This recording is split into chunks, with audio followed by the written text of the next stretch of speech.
First year के बेटा पांचों सब्जेक्ट की तैयारी आपकी ठीक ठाक चल रही है? Pharmaceutics, pharmaceutical chemistry, pharmacognosy, anatomy and physiology and social pharmacy, ये पांचों सब्जेक्ट की आप लोग तैयारी कीजिए, है ना? अप्रैल में पॉसिबली आपके एग्जाम्स हो सकते हैं। और डिप्लोमा इन फार्मेसी का पिछले साल एमपी का फर्स्ट ईयर का रिजल्ट था जो 18% के आसपास था।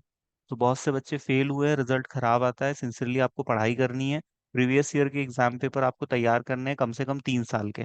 पांचों सब्जेक्ट के 3 साल के प्रीवियस ईयर के क्वेश्चन पेपर आपको सॉल्व करने हैं।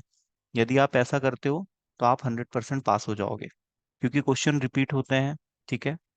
और आपको पासिंग मार्क्स कितने हैं तो पता ही है, 20-25 नंबर लाने पड़ेंगे आपको आउट ऑफ 80 पास होने के लिए। ठीक है।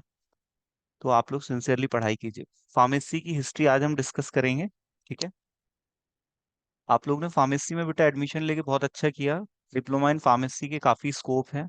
आप फार्मास्यूटिकल कंपनीज में काम कर सकते हैं, अपना मेडिकल स्टोर डाल सकते हैं। स्कोप ऑफ फार्मेसी क्या होता है, ये एग्जाम में क्वेश्चन पूछा जाता है कि डिप्लोमा इन फार्मेसी करने के बाद आप किन फील्ड्स में जा सकते हो, कहाँ अपना करियर बना सकते हो, रोजगार के क्या अवसर है आपके पास।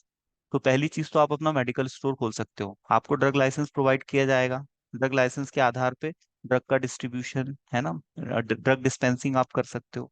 ठीक है। ड्रग की परचेसिंग कर सकते हो आप, है ना। आप डिस्ट्रीब्यूटर बन सकते हो, स्टॉकिस्ट बन सकते हो। ठीक है। और यदि आप बैचलर्स इन फार्मेसी करते हो तो आप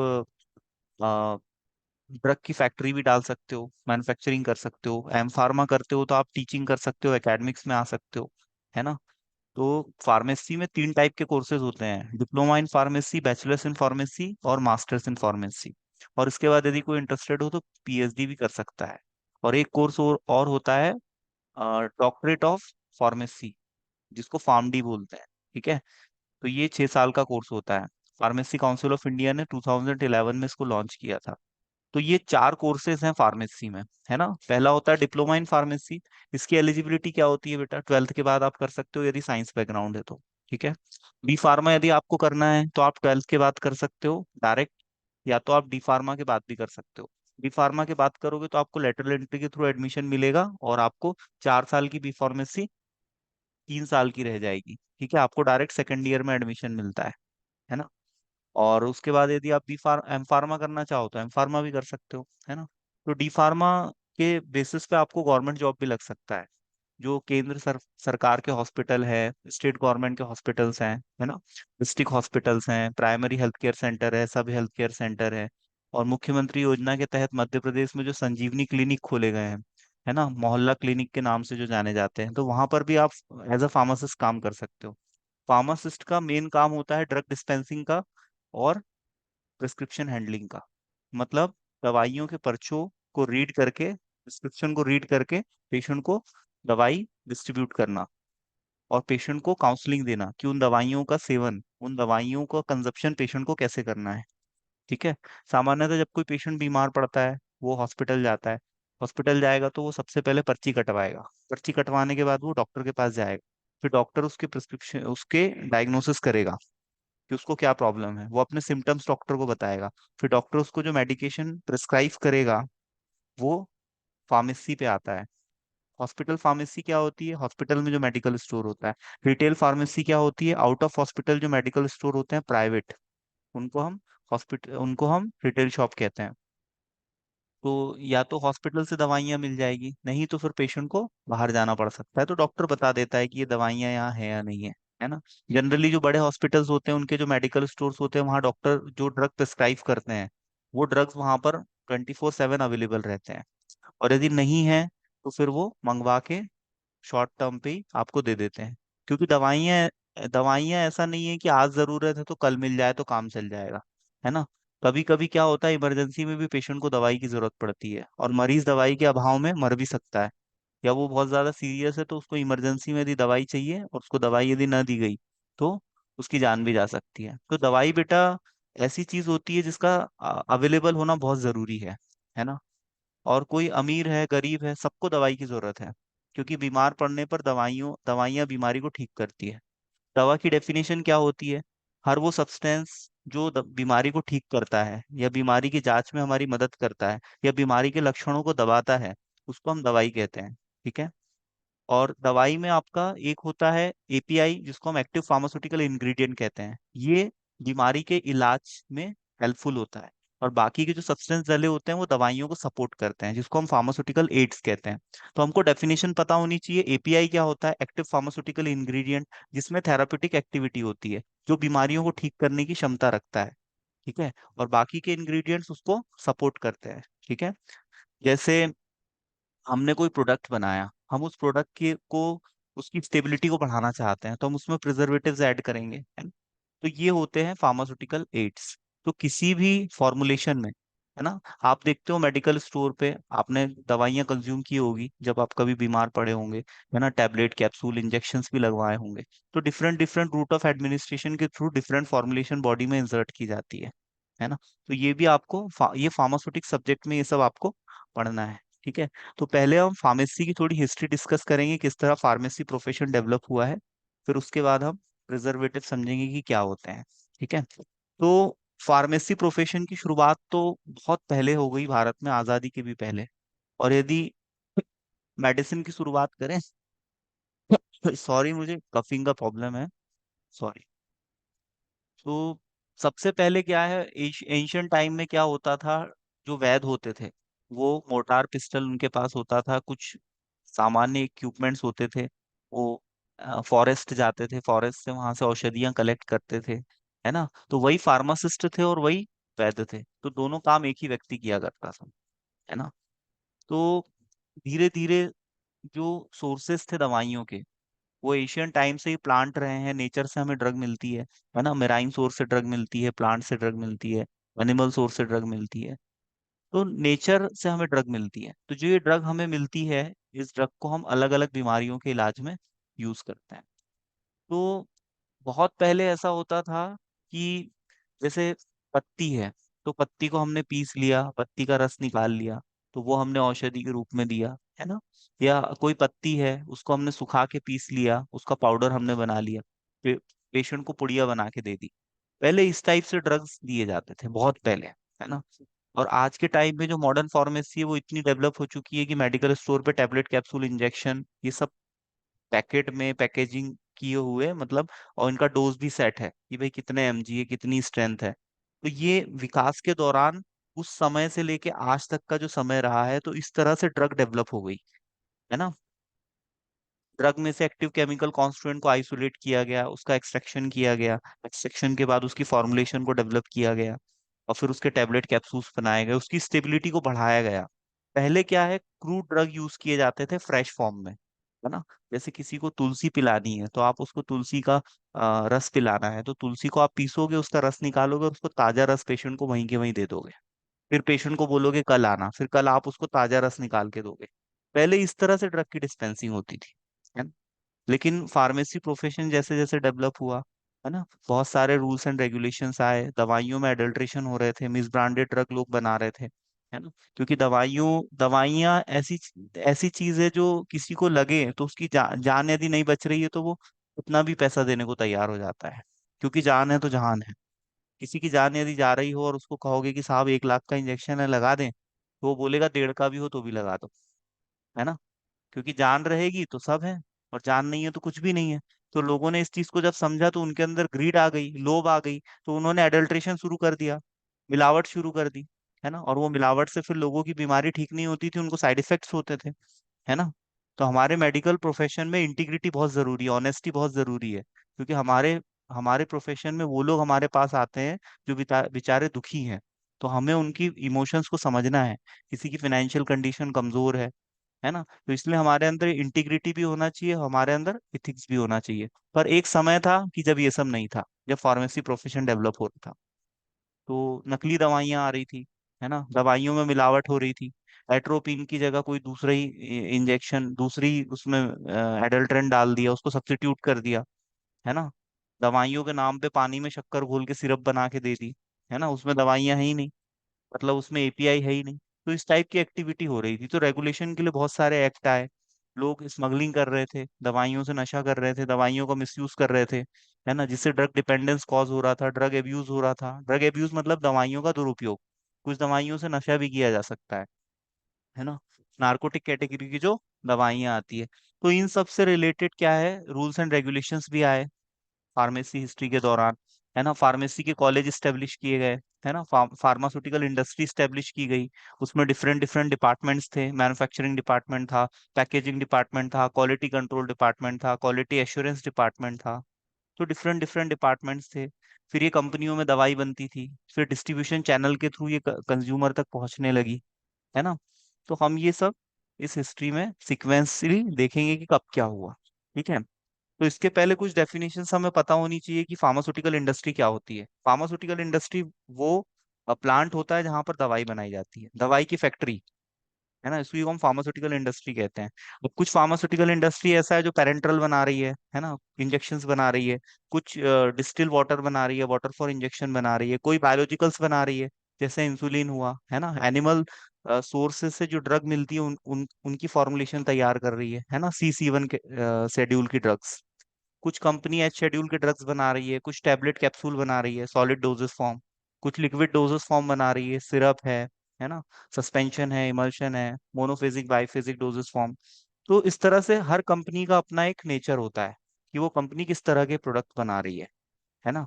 पेरेंटल बना रही है, वैक्सीन्स बना रही है ना। तो वो हर कंपनी का अपना मोड रहता है काम करने का। तो ये होती है फार्मास्यूटिकल इंडस्ट्री। ये भी डिफरेंट डिफरेंट टाइप्स की होती है, जो मैंने आपको बताया, on the basis of nature of their formulation, किस तरह की फॉर्मुलेशन बना रही है। और पूरे भारत में लगभग लगभग हर हर राज्य में फार्मास्यूटिकल कंपनीज हैं, है ना। जैसे आपने सन फार्मा का नाम सुना होगा, बहुत सारी कंपनीज हैं, है ना। डॉक्टर रेड्डीज है हैदराबाद में, आपका लुपिन है, रेनबेक्सी है। ये सारी फार्मास्यूटिकल कंपनीज हैं। तो ये होती है फार्मास्यूटिकल इंडस्ट्री। फार्मासिस्ट क्या होता है?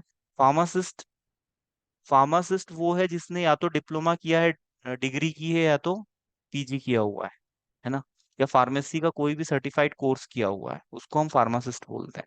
फार्मासिस्ट के पास होता है ड्रग लाइसेंस, और उस लाइसेंस के आधार पे फार्मासिस्ट मेडिकल स्टोर खोल सकता है, और दवाइयों का पोजीशन कर सकता है, दवाइयों का स्टोरेज कर सकता है ना, और दवाइयां बना भी सकता है।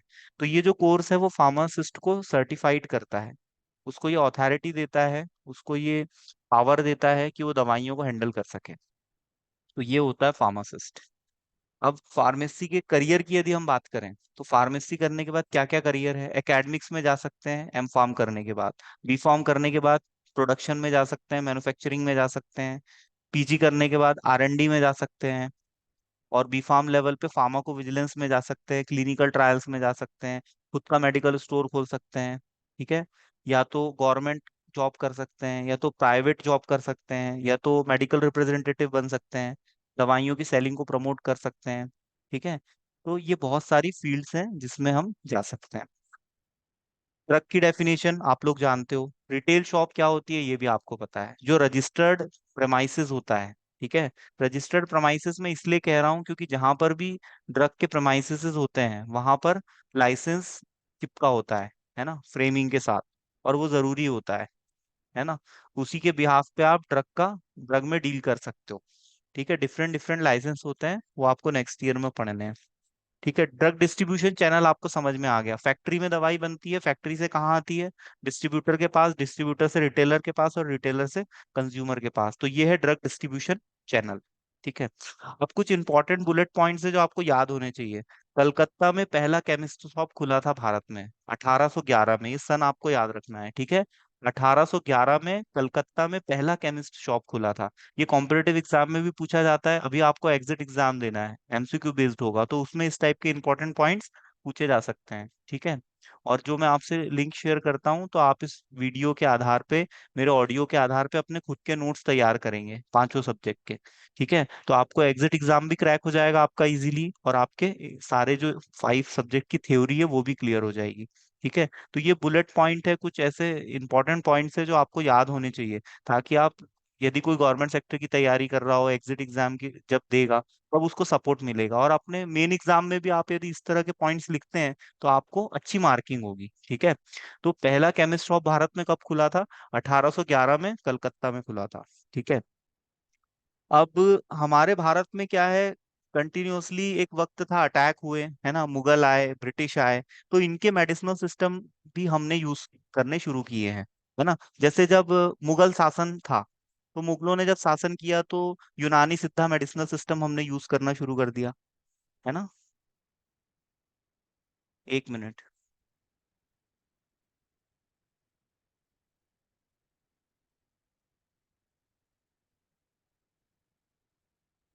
यूनानी सिद्धा मेडिसिनल सिस्टम हमने यूज करना शुरू कर दिया, तिब्बत मेडिसिन हमने यूज करनी शुरू कर दी, है ना।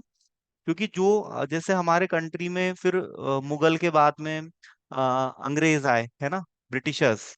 तो हमने यूरोपियन मेडिसिनल सिस्टम भी यूज किया है, अंग्रेजी दवाइयाँ वो तो हमारे देश में आज भी चलती है ना। हम जो फार्मासिस्ट बनेंगे वो एलोपैथिक मेडिसिन के बनेंगे, एलोपैथिक मेडिसिन को बोलते हैं अंग्रेजी दवाइयाँ। और ये अंग्रेजी दवाइयों की शुरुआत हुई है ब्रिटेन से, यूरोप से, द ग्रेट ब्रिटेन। क्योंकि ब्रिटिशर ने हम पे रूल किया लगभग 200 साल, है ना। तो ये 200 सालों में हमने उनके मेडिसिनल सिस्टम को पकड़ लिया, है ना। उसके पहले मुगल आए थे तो मुगल का हमने यूनानी सिद्धा मेडिसिनल सिस्टम पकड़ लिया था। और इसके पहले हमारे देश में जो सबसे पुराना मेडिसिनल सिस्टम था वो कौन सा था? आयुर्वेदा, है ना। तो ये जो आयुर्वेदा को हम आयुष भी बोलते हैं शॉर्ट में, तो आयुष में क्या है, ए से आयुर्वेदा, है ना। फिर वाई से क्या होता है?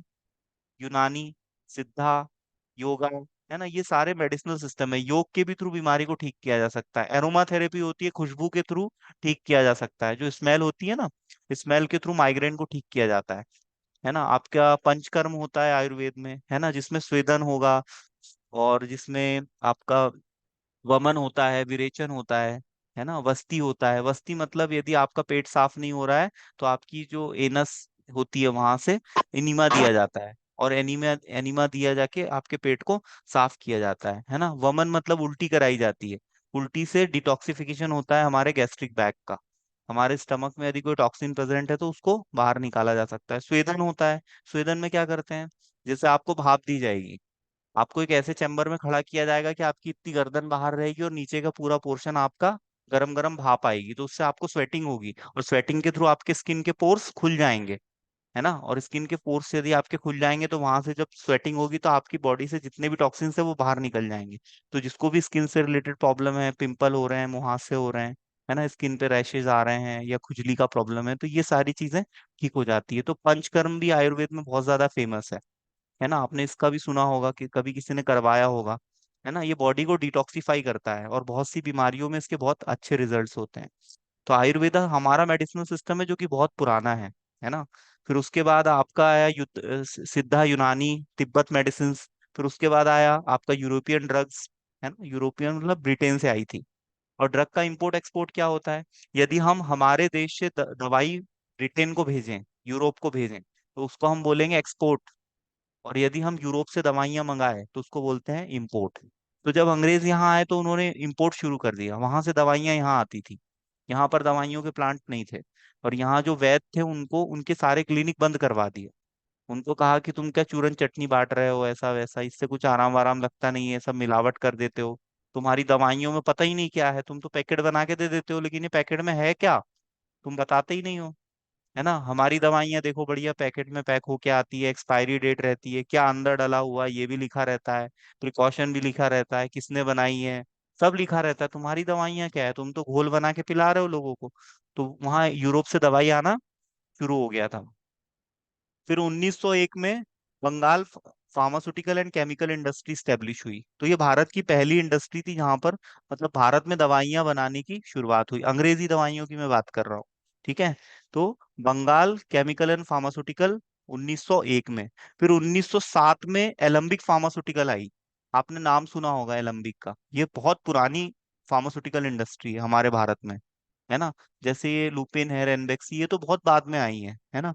लेकिन ये जो एलम्बिक फार्मास्यूटिकल है इसका प्लांट है गुजरात बरोड़ा में। तो ये बहुत ही पुरानी कंपनी है, ठीक है। तो 1907 में आई थी एलम्बिक फार्मास्यूटिकल, और इसने फिर दवाइयां बनाना शुरू किया, यूरोपियन ड्रग्स मतलब अंग्रेजी दवाइयां, है ना। और फिर इंपोर्ट थोड़ा सा कम हो गया क्योंकि यहीं पर कंपनियों ने दवाई बनाना शुरू कर दिया, है ना।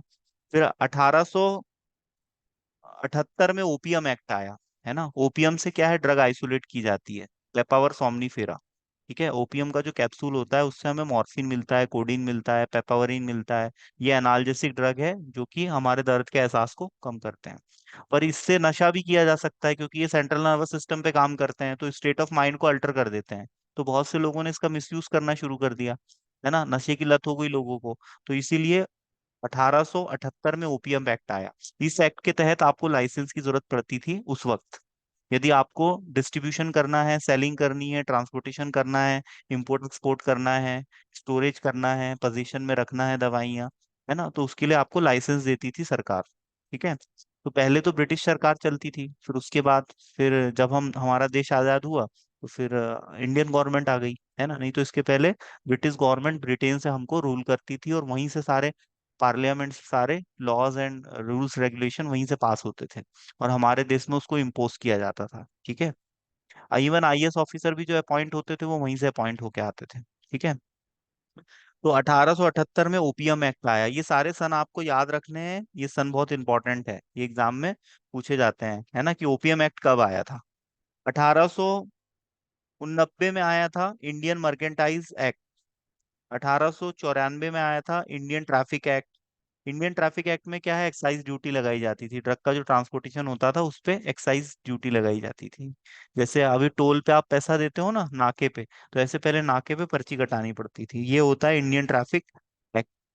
पॉइजन एक्ट आया था 1919 में, है ना। पॉइजन एक्ट में कुछ ऐसे ड्रग्स को शामिल किया गया जिनमें पॉइजनस इफेक्ट थे, जिनकी ओवरडोजिंग से पॉइजनिंग हो जाती थी। तो पॉइजन एक्ट आया 1919 में। एक क्वेश्चन और कभी पूछ लिया जाता है कि फादर ऑफ मॉडर्न फार्मेसी कौन है ना। तो इसमें है आपका महादेव लाल श्रॉफ जी। इन्होंने मॉडर्न फार्मेसी को डेवलप किया था। फिर इसके बाद ड्रग एंड कॉस्मेटिक एक्ट आया 1940 में, उसके रूल्स आया 1945 में। फिर 1941 में डीटैप आया, ड्रग टेक्निकल एडवाइजरी बोर्ड, जिसके तहत कलकत्ता में सीडीएल स्टेब्लिश की गई, सेंट्रल ड्रग लेबोरेटरी। 1945 में ड्रग एंड कॉस्मेटिक एक्ट के रेगुलेशंस आए, और 1945 में ही भारत में फार्मेसी एजुकेशन की शुरुआत हुई। सिलेबस डिजाइन किया गया, कॉलेजेस की रूपरेखा बनाई गई कि कॉलेज खोलेंगे, ट्रेनिंग देंगे स्टूडेंट्स को, फार्मासिस्ट बनाएंगे, है ना। तो ये सब शुरुआत हो गई। 1948 में फार्मेसी एक्ट आया, जिसके तहत फार्मेसी काउंसिल ऑफ इंडिया का गठन हुआ 1949 में। और इसने फिर फार्मेसी का सिलेबस डिजाइन किया, कॉलेज को अप्रूवल देना शुरू किया, है ना। अभी भी ये यही काम करती है। ठीक है।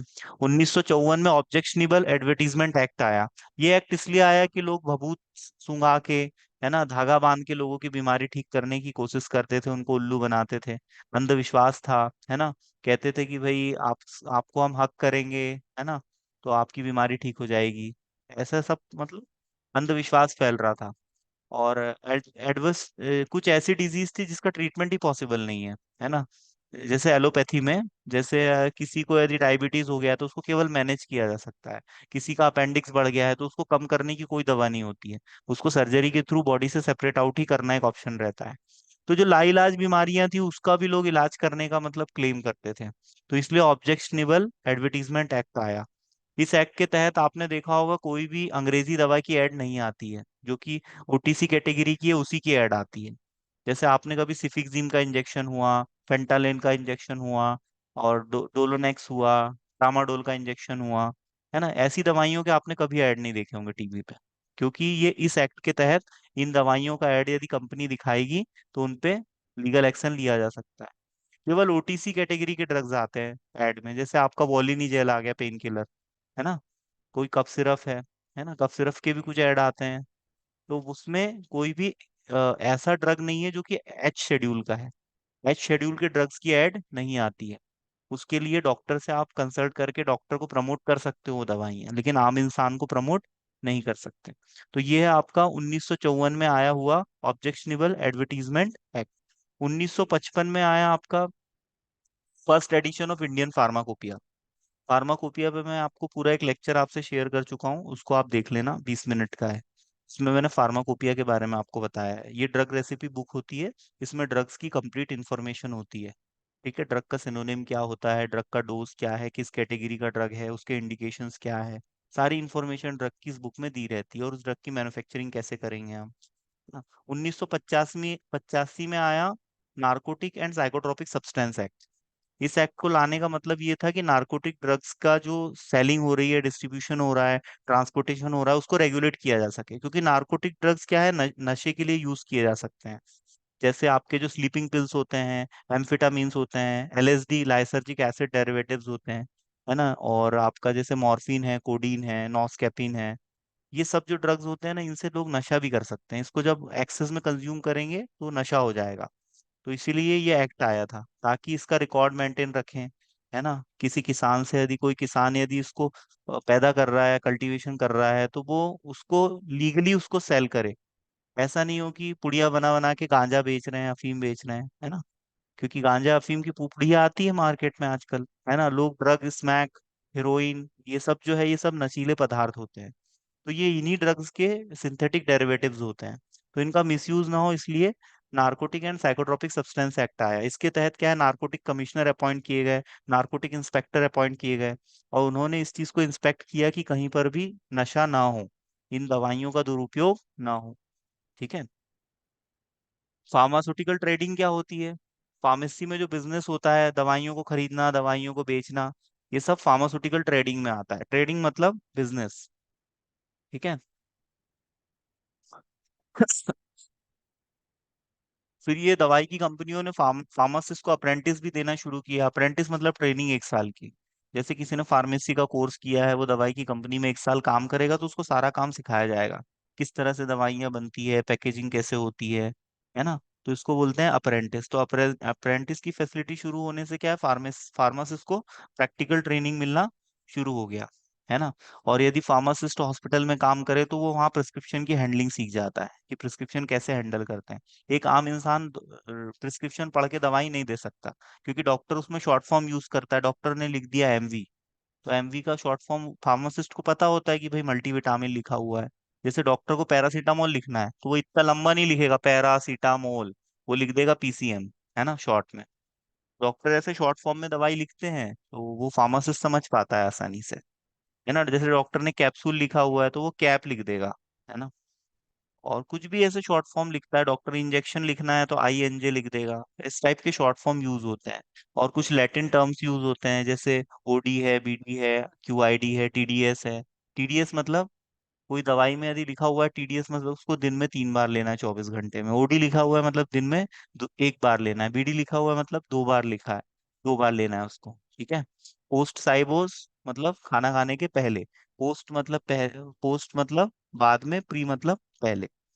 पोस्ट साइबोस मतलब खाना खाने के बाद। तो कुछ लैटिन टर्म्स है जो हमको पता होने चाहिए, जो प्रिस्क्रिप्शन में यूज होते हैं, है ना। जैसे होरा ओमनिस होरा हुआ, इस टाइप से। ठीक है। एसओएस हुआ, एसओएस मतलब यदि जरूरत है तो लो, नहीं है तो मत लो। तो इस टाइप के शॉर्ट टर्म्स होते हैं कुछ, है ना।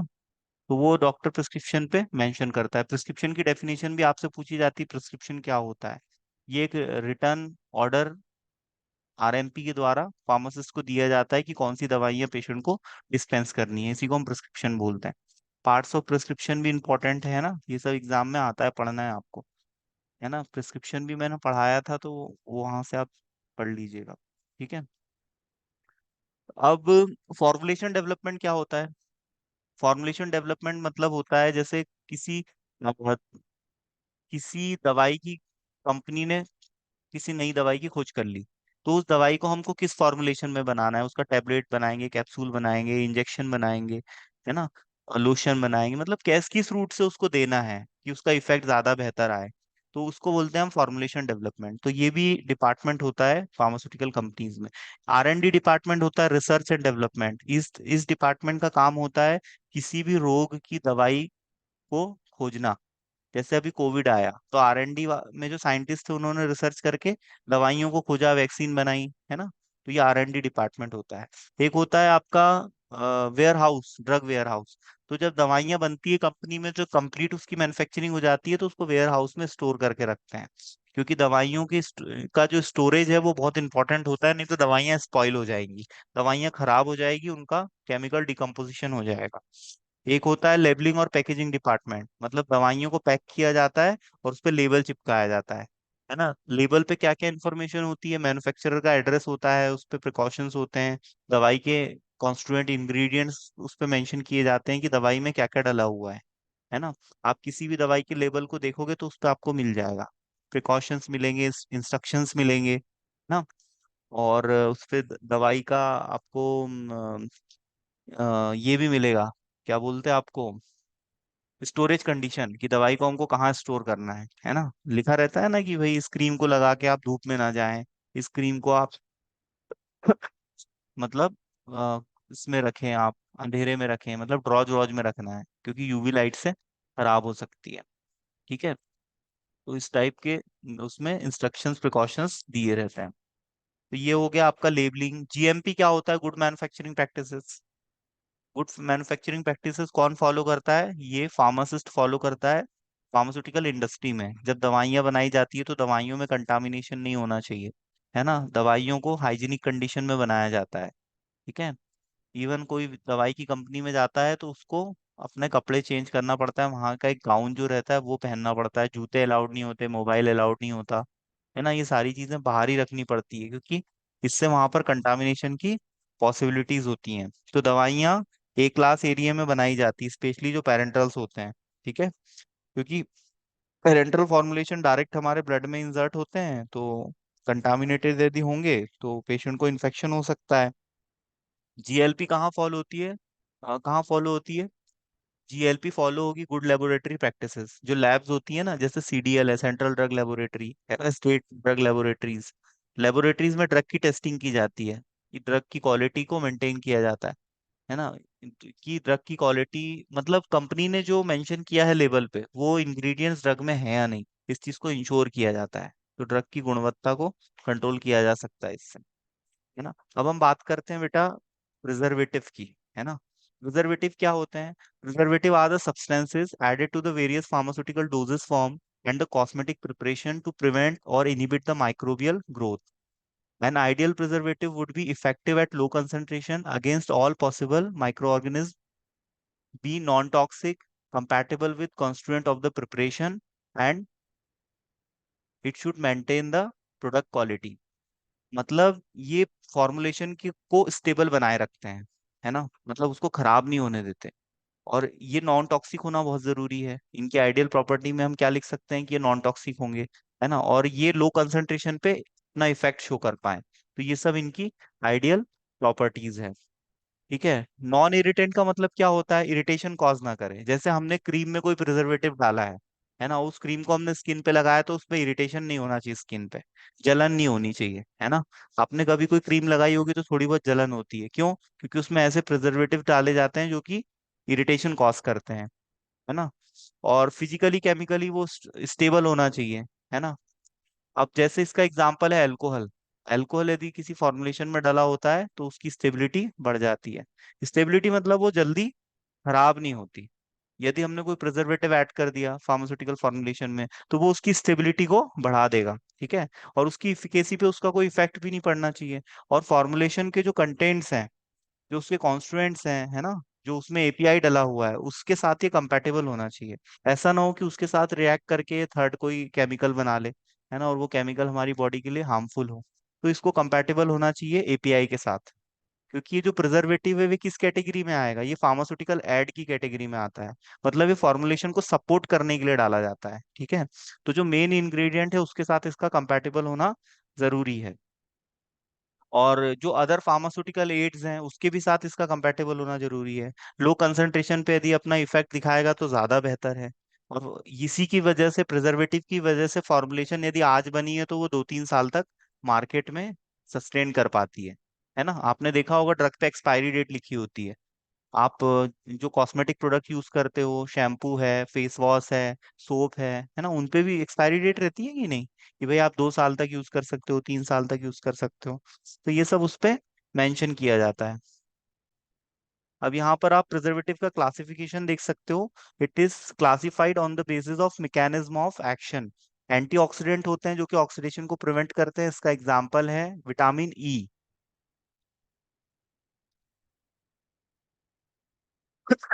विटामिन ई इसका एग्जाम्पल है विटामिन सी, है ना, एंटीऑक्सीडेंट। नेक्स्ट कैटेगरी आती है एंटी माइक्रोबियल एजेंट। इसमें आता है बेंजोएट्स, सोडियम बेंजोएट्स और सॉर्बेट्स। ये सब प्रिजर्वेटिव है बेटा, जो कि फार्मास्यूटिकल इंडस्ट्री द्वारा यूज किए जाते हैं मैन्युफैक्चरिंग के दौरान प्रोडक्ट की इफिकेसी और उसकी स्टेबिलिटी को मेंटेन रखने के लिए। किलेटिंग एजेंट जिसमें आता है पॉलीफॉस्फेट्स और सिट्रिक एसिड। अब दूसरा जो क्लासिफिकेशन है, it is based on source, मतलब कहाँ से मिल रहे हैं प्रिजर्वेटिव। तो एक होता है नेचुरल प्रिजर्वेटिव, एक होता है आर्टिफिशियल प्रिजर्वेटिव। नेचुरल प्रिजर्वेटिव का एग्जांपल है बेटा नीम ऑयल, है ना, सोडियम क्लोराइड, लेमन हनी, ये सब नेचुरल प्रिजर्वेटिव्स हैं। और आर्टिफिशियल प्रिजर्वेटिव है बेंजोएट, सोडियम सोडियम बेंजोएट, सॉर्बेट्स और प्रोपियोनेट, नाइट्राइट्स, ये सब आर्टिफिशियल प्रिजर्वेटिव्स हैं। नेचुरल प्रिजर्वेटिव्स ज्यादा सेफ होते हैं, ज्यादा इफेक्टिव होते हैं, ठीक है, इनका प्रयोग किया जाना ज्यादा बेहतर है। आप जब भी कोई कॉस्मेटिक यूज करते हो तो उसमें चेक किया करो उसमें नेचुरल प्रिजर्वेटिव्स होने चाहिए, है ना। क्योंकि कंपनियां वो कहती हैं कि हमने इसमें मतलब हमने इसमें प्रिजर्वेटिव डाले हैं, लेकिन कभी कभी कंपनियां मेंशन ही नहीं करती कौन से डाले हैं। क्योंकि ये जो नेचुरल प्रिजर्वेटिव्स हैं ये हमें कभी भी नुकसान नहीं पहुंचाते, है ना। जैसे आपका नींबू हुआ, नींबू का रस, लेमन, है ना, आपका हनी हुआ, है ना, ये अच्छे होते हैं स्किन के लिए। तो आप लोग इंग्रेडिएंट्स चेक किया करो किसी भी प्रोडक्ट के कि उसमें क्या डला हुआ है। और ये जो आर्टिफिशियल प्रिजर्वेटिव्स है ना, इनके साइड इफेक्ट्स भी आते हैं, ठीक है। ये प्रोडक्ट की लाइफ को तो बढ़ा देते हैं, लेकिन इनके कुछ साइड इफेक्ट्स भी होते हैं। तो ये हमने देखा क्लासिफिकेशन, ठीक है। Classification of preservative on the basis of mechanism of action, है ना। इसमें एंटीऑक्सीडेंट जो कि ऑक्सीडेशन को प्रिवेंट करेंगे, इसका एग्जांपल है आपका विटामिन ई और विटामिन सी। विटामिन सी को ही हम एस्कॉर्बिक एसिड भी कहते हैं। कहाँ से मिलता है? ये खट्टे फलों से हमें मिलता है। एंटी माइक्रोबियल एजेंट क्या होते हैं? जो माइक्रोब्स को किल करेंगे, है ना। तो इसमें बेंजोएट्स, सोडियम और सॉर्बेट्स ये आते हैं। और नेचुरल सोर्स से मिलने वाले आपके हैं नीम ऑयल और लेमन, नमक, NaCl, है ना, सॉल्ट और हनी। आर्टिफिशियल में आएगा आपका वही बेंजोएट, सोडियम बेंजोएट और सॉर्बेट्स और प्रोपियोनेट, नाइट्राइट्स। तो ये इसका क्लासिफिकेशन है। प्रिजर्वेटिव इंपॉर्टेंट है, शॉर्ट नोट लिखने के लिए आता है 5 मार्क्स में, है ना। और हमारे सिलेबस में केवल हमें डेफिनेशन पढ़नी है, क्लासिफिकेशन पढ़ना है और इसके यूजेस पढ़ने हैं, बस इतना है हमारे सिलेबस में, ठीक है। और ये एक फार्मास्यूटिकल ऐड होता है जो कि फार्मास्यूटिकल फॉर्मुलेशन में उसको प्रिजर्व करने के लिए, उसको सुरक्षा प्रदान करने के लिए डाला जाता है। अब इसके यूजेस क्या है? जैसे benzoic acid, it is used as a food preservative. Food industry में जब फूड की प्रोसेसिंग होती है तो वहां पर भी प्रिजर्वेटिव ऐड किए जाते हैं, ठीक है। जैसे माउल्ड हुआ, ईस्ट हुआ, बैक्टीरिया हुआ, इनकी ग्रोथ को ये इनिबिट करते हैं और एज ए एंटीसेप्टिक काम करते हैं। जैसे बोरिक एसिड है, बोरिक एसिड आपने देखा होगा, ये भी एक एंटीसेप्टिक होता है, मतलब टॉपिकल एजेंट की तरह यूज होता है, स्किन की सुपरफिशियल सरफेस पे भी यूज किया जाता है, एज अ प्रिजर्वेटिव फॉर्मुलेशन में भी डाला जाता है ना। किसी भी इंसेक्ट को ये किल कर सकता है, ठीक है। तो उस केस में यूज होता है। Ethyl paraben, ethyl paraben food additives के रूप में यूज होता है। क्लोरोब्यूटेनॉल, ये अल्कोहल है एक टाइप का जो कि एज अ प्रिजर्वेटिव यूज होता है, माइक्रोब्स को किल करता है। तो हमने यहाँ पर प्रिजर्वेटिव के यूजेस देख लिए, उसका क्लासिफिकेशन विथ एग्जांपल देख लिया और प्रिजर्वेटिव की आइडियल प्रॉपर्टी देख ली, और यहाँ पर हमने डेफिनेशन देख लिया। तो यहाँ पर ये टॉपिक हमारा कंप्लीट होता है। आप में से किसी को कोई डाउट हो तो पूछ सकता है। कोई डाउट है आप में से किसी को?